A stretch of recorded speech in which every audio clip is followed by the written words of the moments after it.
The ANC was founded on 8 January 1912. A few years later, the date would give birth to the long-standing tradition of the January 8th statement.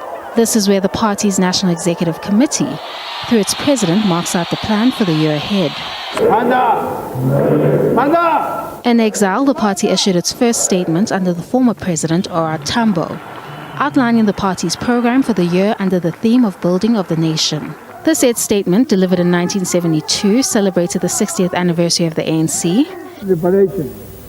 It called for, among other things, an answer to be found outside South Africa why the liberation movement at its age, at the time, had failed to wipe out the source of the people's daily misery, persecution and humiliation, and instead replace it with the people's own power and sense of human justice.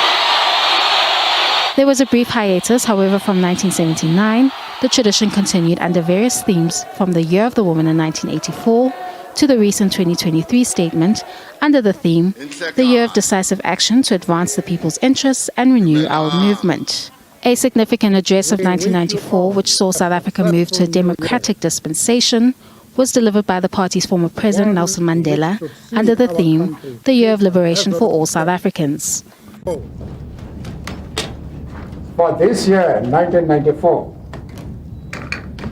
our country will hold its first ever democratic and non-racial election.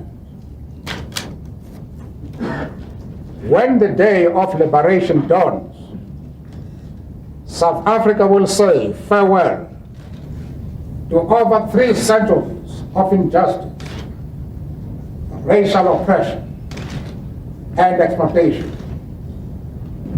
A tragedy that stemmed from racial arrogance and the brutality of exploitative and rapacious greed. As the years passed, January 8 statements appeared to mirror one another and recount the glories of the past and the perceived gains of South Africa. However, as the ANC grew older, the quality of life dwindled and the expectations from citizens reached new heights. Today, South Africa endures challenges of crime, unemployment, poverty, and rolling blackouts, to name a few. The party itself has not been spared with challenges as it will head to 2024 with the renewal agenda in the air. This as its former veteran leaders have expressed concerns over the organization, and recently its former president Jacob Zuma has elected to endorse another political party in the name of the ANC's armed wing.